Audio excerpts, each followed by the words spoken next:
베드로전서 3장 15절 한 절만 같이 읽겠습니다. 시작. 너희 마음에 그리스도를 주로 삼아 거룩하게 하고 너희 속에 있는 소망에 관한 이유를 묻는 자에게는 대답할 것을 항상 준비하되 온유와 두려움으로 하고. 아멘.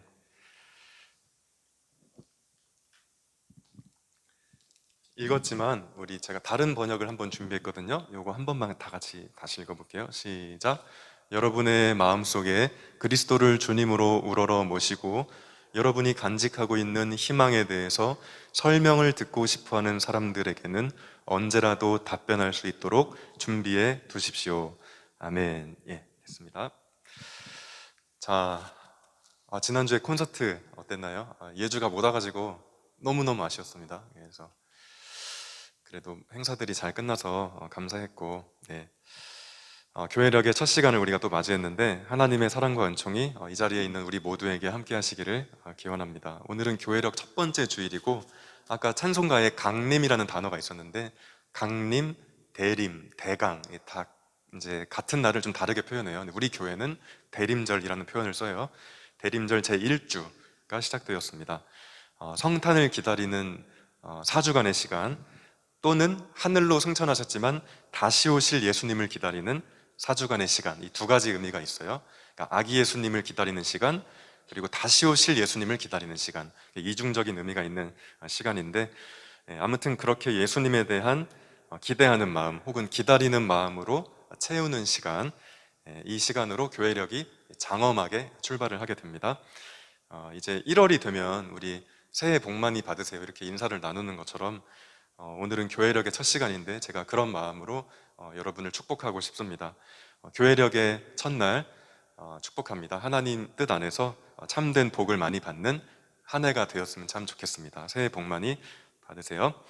자, 지난주에 이렇게 울리죠 소리가? 듣기 불편하세요 소리? 그냥 할게요. 이게 많이 울리는데 주아가 이제 행사 다 끝나고 이렇게 뭐 정리하고 있는데 대뜸 목사님 왜 질문 시리즈 설교 안 하세요? 라고 물어봤어요. 여러분 기억하는지 모르겠는데 예전에 한 6개월 벌써 지난 것 같아요. 이 종이에다가 가볍게 궁금했던 거, 진지하게 궁금했던 거, 도무지 이해가 안 가던 거, 뭐 이런 거 쓰라고 했었거든요. 제가 그 얘기를 듣고 뜨끔했어요. 대충 넘어가려고 했는데 이게 막상 하려니까 엄두가 안 나가지고 근데 좀 뭐 대충 넘어가려고 했다는 건 농담이고 그냥 좀 엄두가 안 나서 차일피일 미루고 좀 경황이 없어서 못했는데 이제라도 이제 해보려고 합니다. 총 20개의 질문 정도 들어왔어요. 그래서 제가 한 두세 개는 빼고 이렇게 겹쳐가지고 이렇게 빼고 20개 정도가 됐는데 지금 오늘 포함해서 제가 여러분과 예배를 드릴 기회가 5번 남았거든요. 그래서 이 20개를 5주 동안 하려고 그래요. 일일이 자세하게 나눌 필요가 있는 것들도 있지만 그건 뭐 한도 끝도 없는 거여서 원론적으로 얘기할 수밖에 없을 것 같고 그러니까 질문 하나가 그러니까 신학대학교에서는 16주간 강의를 해도 될 만큼 되게 무거운 주제들도 되게 어려운 주제들도 있었거든요. 근데 우리는 그렇게 할 수는 없으니까요. 오늘은 우선 좀 가볍게 대답할 것들을 한 번에 몰아서 제가 답변을 할게요. 그게 14개인데 그렇다고 1시간 설교할 건 아니니까 질문당 30초씩 답을 할게요. 그리고 이제 다음 주부터는 4주가 남게 되는데 4주 동안은 정말 한 예배 때마다 다뤄야 될 것들, 그래도 한 2, 30분은 얘기해야 될 것들, 그걸 자세하게 나눌게요. 오늘 나눌 것들이 뭔지는 그래서 말씀 제목이 묻고 답하다인데 첫 번째 시간이죠. 오늘 나눌 것들을 소개하기 전에 그냥 다음 주부터 그럼 뭔지 잠깐 미리 보여주면요, 이런 질문, 제가 질문을 그대로 타이핑했는데 다음 주에 이거 할게요. 이단 교회 다니는 친구랑 놀면 안 돼요? 저는 굉장히 중요한 질문이라고 생각이 들었어요. 일단은 이단이 뭔지를 알아야 되겠죠. 그래서 이단에 대한 일반 기독교의 입장 이런 주제로 제가 좀 묶어봤고 이런 질문도 있었어요. 하나님의 말씀이 담긴 성경에, 그러니까 하나님은 우리 모두를 사랑하시는데 시대착오적인 내용이 왜 존재할까요? 예를 들어서 여성. 그러니까 저는 이 질문 어떻게 이해했냐면 이 질문을 한 친구가 봤을 때 성경에는 여성을 차별하는 것 같은 시대착오적인 내용이 존재하는 걸로 보였나 보죠? 그러면 하나님은 우리 모두를 사랑한다는 말이 틀린 거 아닌가? 뭐 이런 생각을 했던 것 같아요. 그래서 굉장히 중요한 질문이죠. 예. 성경을 이해하는 방법 및 관점. 그러니까 시대착오적인 내용이 나오는 게 사실이거든요. 그걸 어떻게 볼 거냐. 제가 뭐 설교 쭉 해오면서 가끔 얘기를 하긴 했지만 좀 더 정확하게 얘기를 하면 좋을 것 같아요. 네 번째는 딱히 열심히 교회, 이 세 질문은 하나로 묶었어요. 딱히 열심히 교회 나오지도 않고 기도도 열심히 하지 않았다면 천국 쪽으로 가지 못하나요? 예. 그리고 자살하면 지옥 가나요? 예. 그리고 교회를 다니지 않고도 착한 일을 많이 하는 사람도 지옥에 가나요? 이거 진짜 어느 교회나 모든 친구들이 궁금해하는 주제일 것 같은데, 천국과 지옥이란 무엇인가, 어떻게 들어가는가, 이렇게 제가 말씀을 준비해 볼게요. 그리고 여러분과 고별 설교를 나누게 될 마지막 시간에는 기독교에서 동성애 혹은 동성 결혼은 죄인가요? 기독교 동성애자들은, 그러니까 한 친구가 이 세 가지 질문을 쓴 거예요. 기독교 동성애자들은, 그러니까 기독교 신앙을 고백하면서도 나는 동성애자입니다. 그런 사람들을 어떻게 바라봐야 할지, 그리고 이제 요즘에 그 뭐 브로맨스 막 해가지고 동성애를 다룬 소설, 영화 이런 것도 있는데 그 보는 게 죄냐? 한 친구가 이렇게 질문을 했어요. 사실 이것 때문에, 이 주제 때문에 제가 많이 망설이게 된 것 같아요. 그러니까 제가 질문 시리즈 설교하겠다고 해놓고 다른 거 다 하고 이걸 안 하면 그것도 이상한 것 같고, 이거를 하자니 좀 그렇고, 왜냐하면 이런 것들이 사실 저한테는 어려운 주제가 아닌데 제 개인적으로는 이거를 받아들일 만한 한국교회 토양이 아니라고 생각하거든요. 그래서 무슨 저렇게 말을 해, 동성애에 대해서. 이렇게 이제 기존에 신앙생활 오래 하신 분들은 저를 좀 이상하게 볼 수도 있어요. 제가 얘기를 하면. 그래서 그게 좀 고민이 많이 되더라고요. 근데 주아가 자꾸 하라고 해가지고 내가 하겠다 이거죠. 네. 마지막 설교를 동성애로 하다니 저 같은 사람도 없을 거예요. 근데 아무튼 요거는 제가 한 달 동안 준비를 해서 지금이라도 개인적으로 찾아와서 찾아와서 물어보면 말할 수 있지만, 이게 유튜브로도 나가는데 진짜 말을 잘해야 될 것 같아서 제가 원고를 정말 정확하게 써야 될 것 같아요. 네. 동성애에 대한 성경 및 기독교 신앙의 입장. 네. 이렇게. 자, 오늘은 14개의 질문을 모조리 답하도록 하겠습니다. 네. 이 질문한 사람이 있어요. 지구 말고 다른 행성에서도 하나님이 존재하시냐? 어, 재미있게 말하자면 그걸 내가 어떻게 알아? 그렇죠? 제가 어떻게 알아요? 안 가봤는데. 우리 과학이 아무리 발달해도 화성 가는데도 4년 걸리잖아요. 바로 앞에 있는데. 천왕성, 해왕성은 가지도 못해요. 너무 멀어가지고. 근데 여러분 알죠? 태양이 별의 하나고, 우주에서 봤을 때는 태양은 진짜 먼지 같은 거밖에 안 되잖아요. 정말 우주의 사이즈는 상상을 초월하는데, 근데 우리의 신앙 고백은 그렇죠. 하나님이 세상을 창조했다. 여기에는 뭐 모든 우주가 포함된다고 볼 수 있다면, 하나님이 우주에 안 계신 곳이 없다, 이렇게 말을 할 수 있다고 봤을 때 당연히 다른 행성에서도 존재한다고 말할 수 있겠죠. 네. 자, 다음. 네. 앞에 것들은 짧게. 전 이걸 궁금해할지 몰랐어요. 전도사님 매일 교회 나오시냐고. 그렇죠. 이 전도사 목사들은 이게 일종의 직장이에요. 직장. 이게 직업이고, 그러니까 성실하게 빠짐없이 나와야 돼요. 매일매일. 특별히 무슨 외부 출장이 있거나 행사가 있지 않은 이상 기본적으로 전도사님, 목사님들은 교회에 매일 나오죠. 근데 이런 질문이 있을 수 있겠네요. 분명히 매일 안 나오는 분들을 여러분이 목격했기 때문에 이런 질문을 할 텐데, 학생인 사람, 이제 신학대학교를 다니고 있는 전도사님들, 그런 분들은 이제 학교를 가야 되니까 뭐 가령 그럴 때는 매일 안 나오고 주말에만 나온다든지, 아니면 수요 예배 나오고 뭐 금요 차례 나오고 토요일 일요일 나온다든지, 그런 경우는 있지만, 저처럼 이제 뭐 가령 목사 안수를 받은 사람은 매일 나오죠. 보통 쉬는 날은 월요일이에요. 교회마다 비슷한데 월요일 빼고 다 나와요. 잘못했네요 이거. 네. 제가 잠깐만.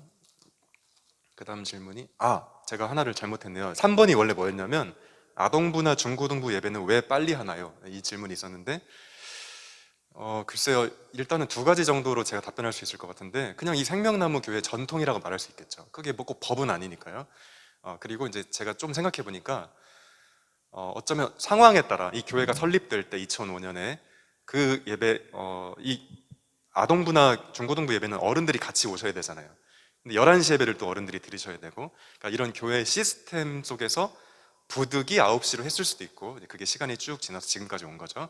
제가 전에 있던 교회는 10시 40분 예배였어요. 10시 40분. 또 어떤 교회는 오후 2시에 드리기도 하고. 여러분이 그 질문을 왜 했는지 알 것 같은데, 참 어려운 문제예요. 시간을 바꾼다는 건. 자, 네 번째는 진로를 찾을 때 어떤 방식으로 찾아나야 하나요? 이거 뭐 이게 목사가 답하기는 어려운 건데 그냥 이제 그냥 이거는 정답은 아니고 그냥 제 얘기를 할게요. 두 가지 정도가 생각났는데 저는 이렇게 아들을 키우다 보니까 그런 게 있더라고요. 동네 아줌마들이 뭐라고 하는지 자꾸 신경 써요. 야, 걔는 어디 유치원 갔대? 뭐 이런 거. 근데 여러분도 비슷할 것 같아요. 친구들이 얘기하는 거에 엄청 영향을 받게 되겠죠? 그럴 수밖에 없는 게 만나는 사람들이 다 친구니까. 근데 여러분 잘 생각해 보면 친구들도 잘 모르고 하는 얘기 많아요. 그렇죠?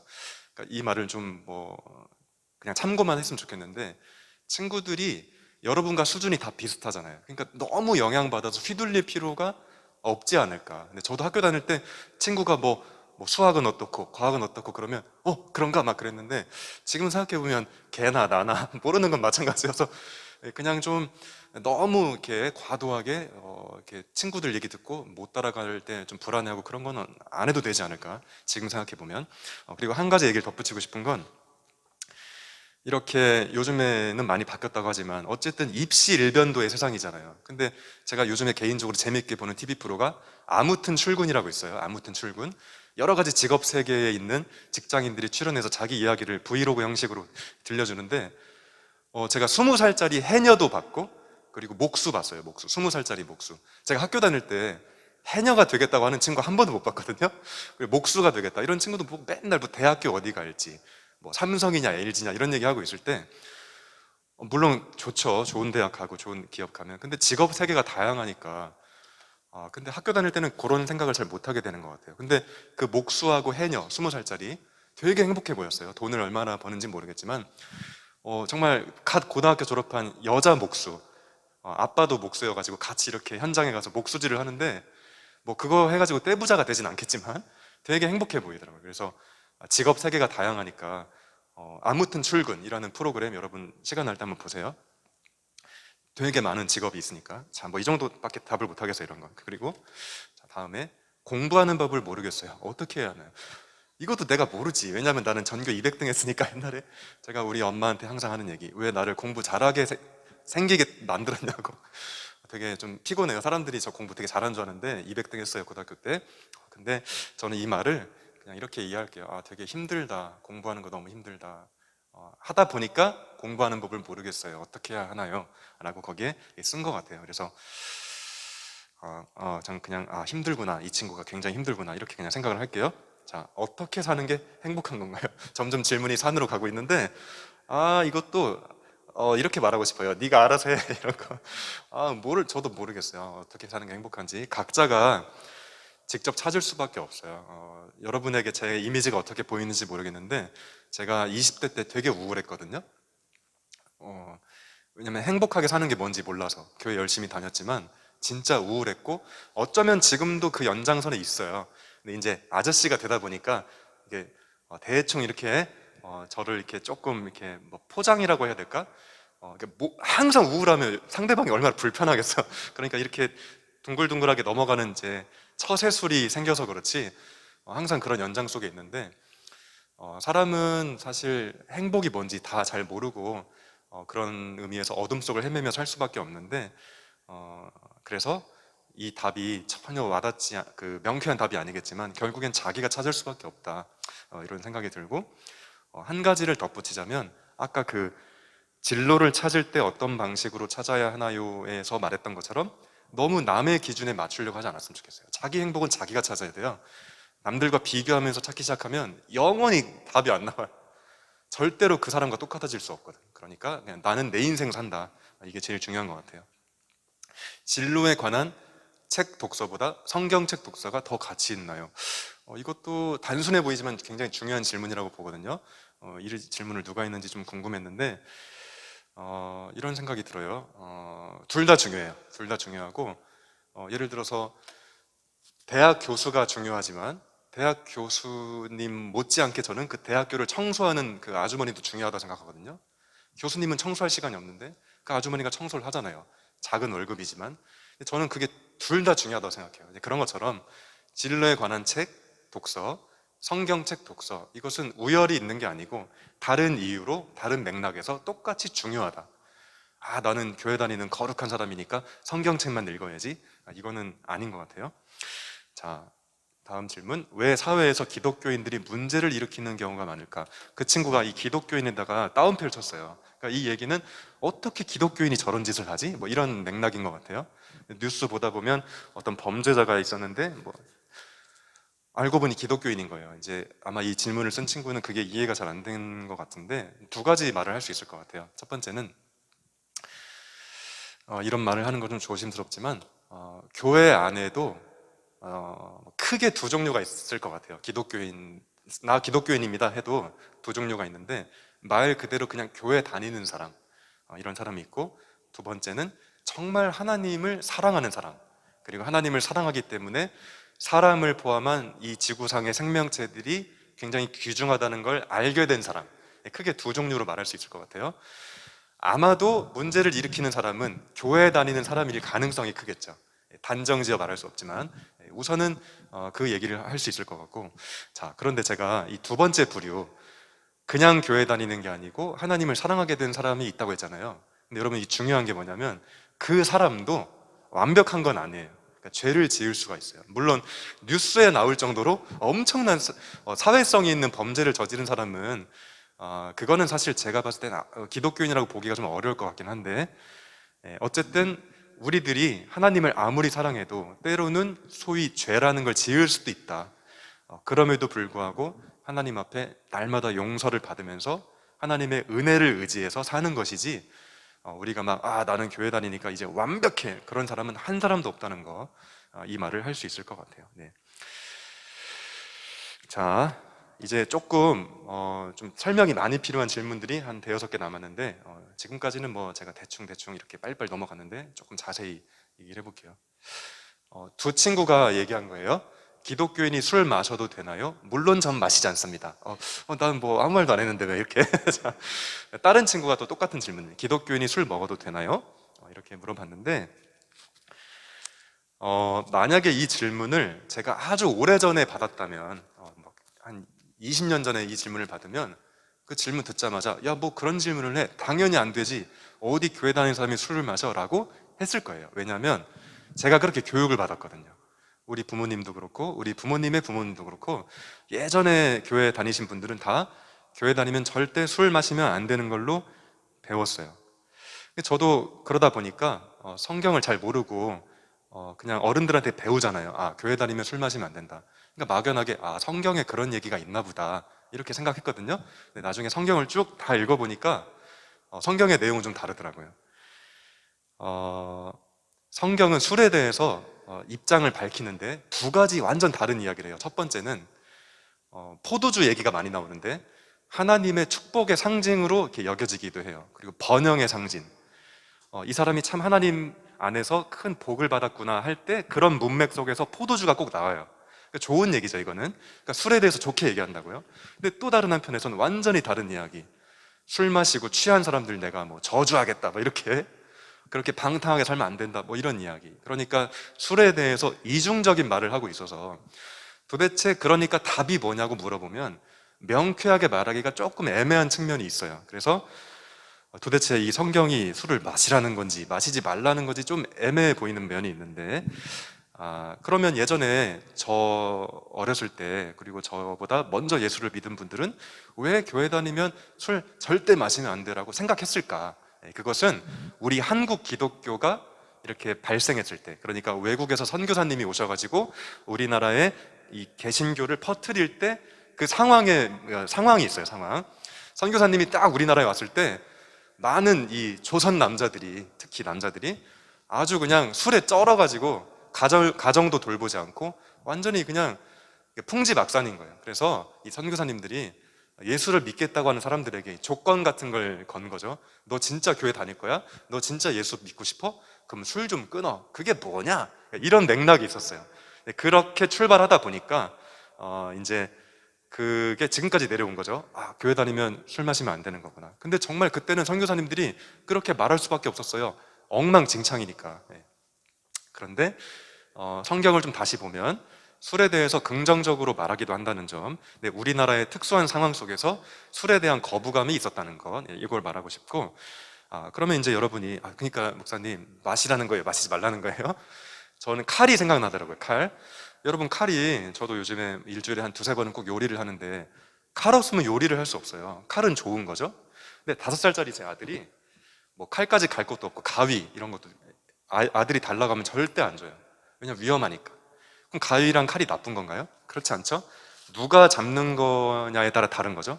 근데 술도 마찬가지인 것 같아요. 여러분이 한번 스스로 판단해 보세요. 나는 왠지 술을 먹으면 망나니가 될 것 같다. 나는 지금 가지고 있는 이 품위가 한순간에 무너질 것 같다. 여러분 스스로를 잘 알 거 아니에요?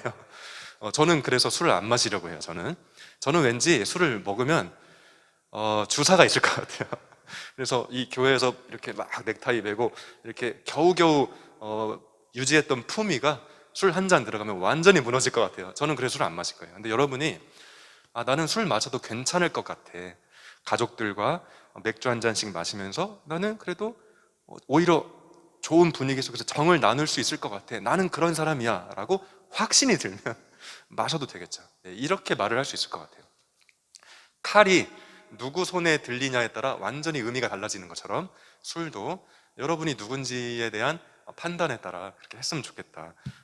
이 정도의 말을 할 수 있을 것 같아요. 네. 자, 교회 다니는 사람들은 19금 영화나 소설을 보면 안 되나요?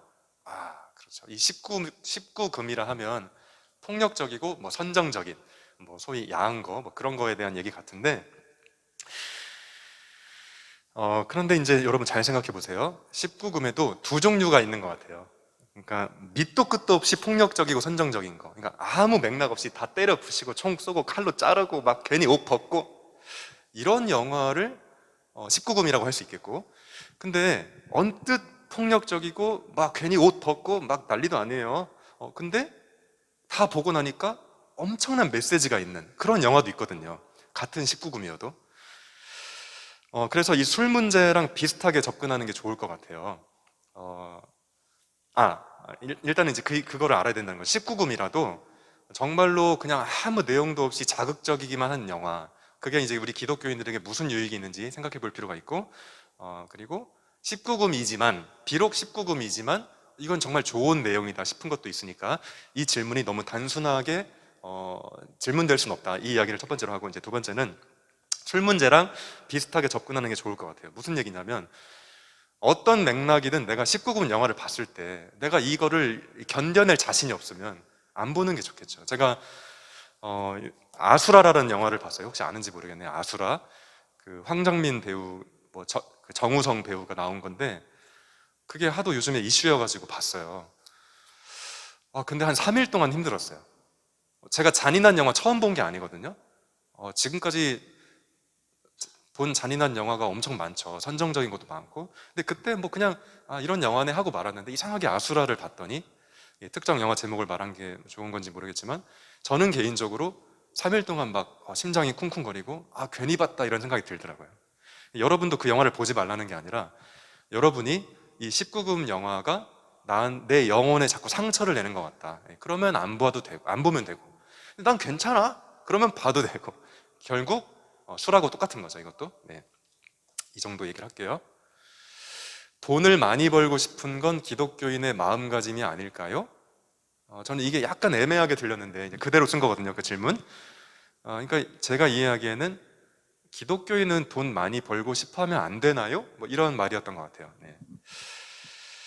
자, 이것도 술처럼 성경이 두 가지 얘기를 해요. 그러니까 우리식으로 말하면 돈을 많이 번 사람에게 이 사람은 하나님이 복을 주셨다. 이렇게 말하는 성경도 있고, 근데 또 넘어가면 너는 돈 때문에 망할 거야. 이런 얘기도 있어요. 성경은 두 가지 얘기를 해요. 이것도 그래서 조금 애매해요, 말하기가. 어떤 부분은 돈은 축복의 상징처럼 되고, 어떤 부분은 돈은 굉장히 위험한 거다, 경고를 하니까. 그럼 우린 도대체 돈을 벌라는 거야, 말라는 거야, 이런 생각이 드니까. 이런 얘기를 해주고 싶어요. 제가 우리 지난주에 추수감사주일이었는데 여기 이게 쌀이 많이 있었어요. 쌀.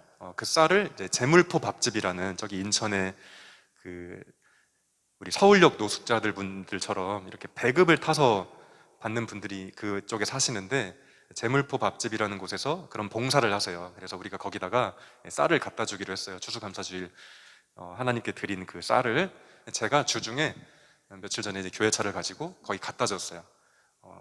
진짜 허리가 끊어지는 줄 알았어요. 예, 혼자 이렇게 내려야 돼가지고. 근데 이제 그날 이제 그 골목에서 이렇게 차를 주차하고 쌀을 내리고 있는데 어떤 젊은 여성, 한 20대 후반, 30대 초반, 근데 굉장히 허름한 차림을 하고 있는 분이 기웃기웃거려요. 이분이 왜 그런가. 근데 이제 나중에 그 재물포밭집 직원이 와서 그분하고 이렇게 인사를 하더라고요. 오셨냐고. 근데 뭐라고 하냐면 오늘은 밥을 드리는 날이 아니라고. 그분은 밥을 오늘 주는 줄 알고 온 거예요. 근데 저는 그 대화, 저는 쌀을 나르면서 왜 이렇게 무거워 이러고 있는데 그 뒤에서 들리는데 눈물이 쏟아질 것 같더라고요. 저분이 밥 먹으러 온 거구나. 아직도 저런 분이 진짜 있는 거 모르는 거 아니었는데 이렇게 또 막상 그 상황 속에 제가 들어가니까 가슴이 미어지더라고요. 그래서 저분은 지금 무엇 때문에 밥을 타야 되는 인생이 됐을까? 돈이 좀 많았으면 좋겠다. 뜨뜻한 집에 살고 따뜻한 물도 하고 그런 집에 살고 있을까? 궁금하기도 하고. 제가 그런 분한테 돈에 대해서 부정적인 입장을 취하는 성경 구절을 들이대면서 봐요, 돈 많이 벌면 안 돼요 라고 말하면 저는 이게 정신이 나간 거죠. 그분을 보면서 눈물이 왈칵 쏟아져야 내가 예수 믿는 사람인 거죠. 그러면서 이분이 돈을 좀 많이 가졌으면 좋겠다 이렇게 생각도 들고. 자, 이런 측면이 있어요. 다른 측면을 꼭 말해주고 싶어요. 그럼에도 불구하고 제 경험에 그리고 제가 읽어온 책들을 종합했을 때 돈은 사람을 망가뜨리기 참 좋은 물질이에요. 그렇게 밥 타러 온 여자한테는 돈을 많이 주고 싶은데 또 다른 상황 속에서는 이 인간은 돈을 그만 벌어야 되겠다 이런 생각이 든다고요. 돈은 그렇게 이중적이잖아요. 그래서 여러분이 그러니까 벌라는 거예요 말라는 거예요 이렇게 말한다면 이런 얘기를 해주고 싶어요. 우리 기독교인들은 이 돈과 연관한 정의로움이라고 해야 될까?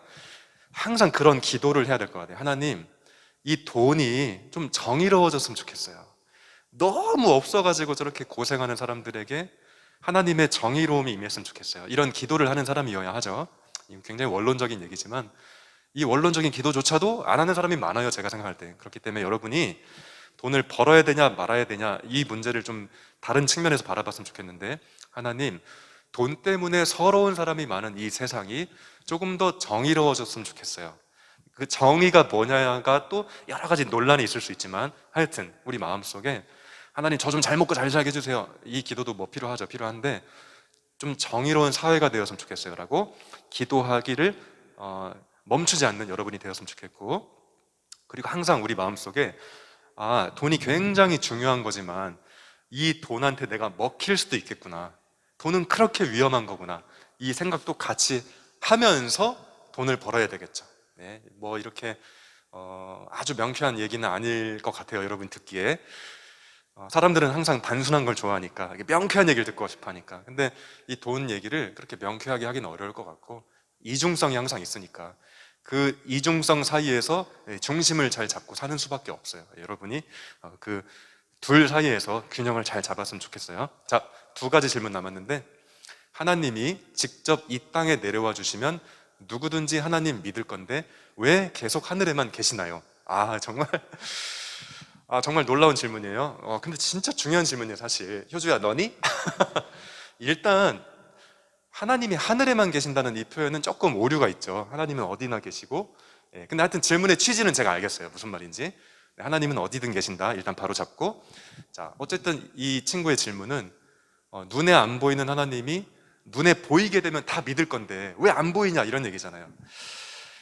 이게 만약에 이 믿을 건데 이 말이, 그러니까 믿음이라는 말이 하나님 진짜 계시네? 안 계신 줄 알았더니 이런 차원이라면 이 질문이 진짜 좋은 질문인 것 같아요. 정말 그렇죠. 하나님이 어딨냐? 이런 사람들한테 야, 봐, 하나님 계시잖아. 그럼 다 믿을 거 아니에요. 그래서 아주 일리가 있는 질문이에요. 자, 그런데 만약에 이 믿음이라는 말을 하나님의 뜻에 대한 순종, 하나님의 가르침에 대한 인정, 혹은 하나님을 사랑하는 문제로 이해할 수 있다면 이 질문이 꼭 그렇진 않아요. 이게 왜 그러냐면 예수님 얘기를 여기서 해야 될 것 같아요. 여러분, 예수님이 하나님의 아들인데, 제가 조금 말을 어렵게 바꿔볼게요. 눈에 안 보이는 하나님의 가시적인 형태, 가시화. 그러니까 안 보이는 걸 가시화시킨 거예요.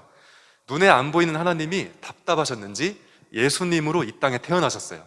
이렇게 말하는 게 조금 어폐가 있지만 어쨌든 뭐 골로새서 같은 성경 구조를 보면은 이 예수님은 하나님의 영광이 드러난 존재다 이렇게 말하거든요. 그러니까 걸어다니는 하나님이에요. 근데 여러분 보세요. 잘 생각해 보세요. 사람들이 예수님이 지나갈 때 다 환영했을 것 같아요? 하나님이에요. 눈에 보이는 하나님. 그런데 저 자식 봐라. 죽일까? 제가 맨날 얘기했잖아요. 하나님이어서 죽였어요. 너무 하나님이어서. 그러니까 이 눈에 보이면 다 믿을 것 같지만 꼭 그렇지도 않은 게 인간이다. 이런 말을 해주고 싶어요. 저는 그런 생각이 들더라고요. 이 질문이 와닿아요. 어떨 때는 저도 살면서 삶이 어려우면 가끔 하나님 진짜 계신가? 내가 목사인데도 그런 생각을 해요. 이거 안 계신 거 아니야 이거? 나 신학대학교 이거 잘못 간 거 아니야? 이런 생각 든다고요. 너무너무 힘들면 마음이. 그래서 가끔은 하나님 진짜 계시면 나타나 주세요. 이런 기도가 나올 만큼 힘들 때가 있어요. 그렇지만 저는 이 시간 하나님이 눈에 안 보이는 게 낫다는 생각이 들기도 해요. 왜냐하면 하나님이 엄청나게 큰 존재인데 눈에 다 가까이 오셔도 보이지도 않을걸요? 결국 그 일부분을 볼 수밖에 없는데 만약에 보인다면 사람들은 각자 자기가 본 일부분을 가지고 전체인 것처럼 말하면서 서로 싸울 거예요. 좀 어려울 수 있지만 이 말이 차라리 안 보이는 게 나아요. 사람들은 자기가 믿고 싶은 대로 믿고 자기가 보고 싶은 대로 보고 사람들은 또 그런 어떤 본성이 있다고 생각이 들거든요. 차라리 안 보여서 우리 마음대로 그러니까 안 보이는 그 자체가 하나의 메시지인 것 같아요. 그 메시지는 뭐냐면 니네 마음대로 생각하지 마 나에 대해서 이런 생각 들어요. 그래서 이 질문이 충분히 공감이 되지만 한편으로는 안 보이는 게 나을 수도 있겠다 이런 생각도 든다는 점. 자, 이제 마지막 질문인데 하나님은 인간이 죄 지을 것 다 알면서 왜 만들었나요? 진짜 중요한 질문이에요. 자, 13가지 질문을 뭐 앞에 거는 뭐 그냥 소박한 뭐 전도사님 매일 교회 나오시나요? 뭐 이런 거였지만 제가 이 답변을 하면서 여러분이 답을 얻은 게 아니고 더 미궁에 빠진지 모르겠어요. 근데 아무튼 마지막 질문 이제 제가 답해 보겠습니다. 하나님은 인간이 죄 지을 것 다 알면서 왜 만들었을까? 제 아들이 여러 가지 상황으로 좀 교회에 못 오고 있는데 아쉬워요. 진짜 엄청나게 귀여워요. 5살. 제가 그래서 아들이 저한테 화를 내기 직전까지 이 볼테기에 뽀뽀를 하루에 한 1000번씩 하는데 그만 좀 하라고 할 때까지 너무 귀여워가지고 멈출 수가 없어요. 근데 귀엽기만 한 게 아니에요. 말을 안 들어요. 점점 이제 이 말이 발달하면서 생각도 뚜렷해지고 저한테 조금 뭐 반항을 하기도 하고 하기 싫다고. 그러니까 은우야 이 장난감 좀 정리해. 싫어 내 맘대로 할 거야. 뭐 이렇게 그 모습도 귀여울 때도 있지만 뭐 제가 힘들고 바쁘고 그러면 좀 저도 좀 이렇게 힘들더라고요. 화도 나고. 그래서 진짜 힘들다. 이 자식이 키우는 게 되게 어려운 거구나 많이 느끼고 때로는 눈물도 나고 막 그러는데 그런 생각이 들어요. 여러분 요즘에 로봇가 많이 발달하잖아요. 로봇은 인간이 시키는 대로 하잖아요. 현재 뭐 영화 속에서나 막 로봇가 반란 일으키고 그러지 지금은 하라는 대로 하잖아요. 근데 은우가 로봇 같으면 저는 사랑 못할 것 같아요. 그래서 이 컴퓨터로 입력한 대로 항상 말을 잘 들어. 은우가 시키는 대로 다 하고 그러면 진짜 그게 본심에서 우러나와서 하는 게 아니라는 걸 내가 알기 때문에 말을 잘 들어도 좀 좋지만은 않을 것 같아요. 그런 측면에서 하나님은 여러분이 많이 들어봤을 텐데 자유의지를 주신 이유가 거기에 있는 것 같아요. 만약에 하나님도 아세요. 죄 지을 거 아신다고요. 죄 지을 자유의지를 주셨어요. 근데 그 자유의지를 없애버리고 그냥 인공지능 집어넣어가지고 조작을 한 상태에서 여기에 막 60억 인구, 70억 인구가 있을 때 모든 사람들이 하나님을 찬양해. 그럼 하나님이 역시 내 말을 잘 듣는구나 이러면 하나님이 약간 좀 이상한 분인 것 같을 것 같아요. 근데 죄 지을 자유도 주고 죄를 안 지을 자유도 줬는데 어떤 사람이 그 70억 인구 중에서 몇몇 사람이 하나님 마음을 알아서 정말 하나님 뜻대로 살고 싶어 할 때 하나님의 그 기쁨이 엄청날 것 같아요. 그렇죠? 이런 측면에서 이런 질문이 아주 중요한 질문이고 일리가 있지만 죄 지을 거 다 알면서도 지을 수밖에 없었던 이유가 거기에 있지 않을까, 이런 말을 할 수 있을 것 같아요. 그러니까 하나님은 우리랑 진정한 관계를 맺고 싶어 하는 거죠. 심부름꾼, 하인, AI가 장착된 로봇을 만들고 싶어 하는 게 아니라 진짜로 관계, 사랑의 관계를 맺고 싶어 하셔가지고 이런 가능성에도 불구하고 인간을 그렇게 만드셨다. 그 이야기인즉슨 하나님은 우리를 정말 사랑하신다는 얘기죠. 예. 자, 이렇게 다 마쳤습니다. 엄청나게 빨리 한다고 했는데 마무리를 어떻게 할까 좀 고민이 됐는데요. 여러분 혹시 부산행이라는 영화 봤어요? 그 영화를 만든 감독이 반도도 만들었고, 반도 연상호 감독님인데 그분이 요즘에 넷플릭스로 아주 대박을 터뜨렸어요. 지옥이라는 또 그 컨텐츠가 오징어 게임보다 더 흥행이 될 것 같은 그런 컨텐츠를 만들었는데 뭐 지옥을 보진 않았어요, 제가. 근데 뭐 부산행하고 반도는 봐서 굉장히 똑똑한 감독이구나, 재밌게 잘 봤어요. 근데 그분 인터뷰를 제가 어저께 찾아봤는데 교회 다니신대요. 교회 다니시는데 이번에 지옥을 만든 거예요. 자, 근데 그분이 정말 놀라운 얘기 하나 했어요. 기자가 물었겠죠. 당신 기독교인인데 종교가 뭐라고 생각하냐? 근데 뭐라고 했냐면 종교는 믿음보다도 질문입니다. 이렇게 감독님이 얘기를 했어요.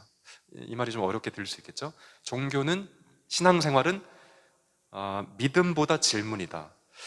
이게 잘못 들으면 믿음이 없어야 된다는 얘기냐? 근데 이제 그런 얘기가 아니라 저는 어떻게 이해했냐면 아무런 질문을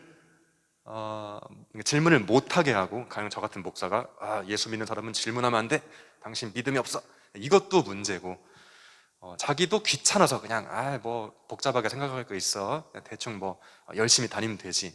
근데 이러면 안 된다는 얘기로 저는 이해했어요.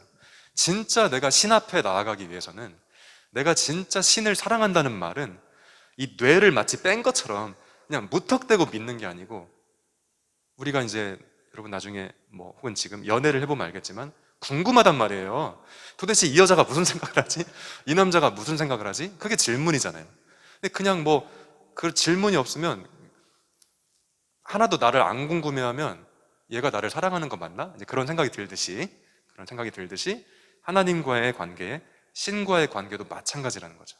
믿음이 있어도 질문할 수 있고, 믿음이 있기 때문에 또 질문해야 돼요. 그런 의미에서 여러분이 14가지의 질문, 또 20가지의 질문 해준 게 참 고마웠고, 이렇게 그 질문을 던지는 것에 대한 답을 하는 이 시간이 귀하다는 생각이 들어요. 질문을 싫어하는 사람이 독재자예요, 독재자. 국민이나 어떤 그 집단의 구성원이 질문하는 걸 가장 싫어하는 사람은 독재자. 근데 독재자가 번성하는 곳은 질문 없는 사람들, 그 토양 위에 독재자가 생겨요. 정치든 종교든 마찬가지예요. 지금 벌써 그 델타 변이 바이러스 말고 또 다른 바이러스가 지금 나와서 좀 뭐 걱정이 되기도 하는데, 세상이 이렇게 혼란스러울수록 사람들은 확실한 걸 찾기 원하고, 또 그렇게 생각해 보면 질문하지 않는 것 속에서 또 독재가 출현할 수 있어요. 저는 여러분이 질문할 줄 알았으면 좋겠고, 어떤 독재자, 그게 정치든 종교든 여러분의 개인적인 주체성을 빼앗지 못하도록 항상 비판적인 사고를 하고 질문할 수 있는, 그런 의미에서 믿음이 있는 저와 여러분이 되었으면 좋겠어요. 그런 질문 속에서 살아가는 사람이 이 혼란한 세상을 더 잘 살아갈 수 있다고 생각이 들어요. 말이 자꾸 길어졌는데 진짜 마치겠습니다. 잠깐 기도할까요? 하나님, 우리 친구들 마음속에 있는 소중한 질문들을 가지고 소박하게 답변하면서 하나님이 누구고 기독교는 무엇인지 잠깐 헤아려 보았습니다. 앞으로 4번의 시간 동안 더욱더 우리의 질문이 하나님 앞에서 잘 다뤄지고, 답변 속에서 또 풍성한 생각이 우리 안에 주어질 수 있게 해주시고, 정말 이 혼탁한 세상 가운데 우리가 바른 믿음을 가지고, 건강한 믿음을 가지고 하나님을 사랑하고 이웃을 사랑하는 아름답고 복된 기독교인으로 잘 살아갈 수 있도록 은혜를 내려 주옵소서. 예수님의 이름으로 기도합니다. 아멘.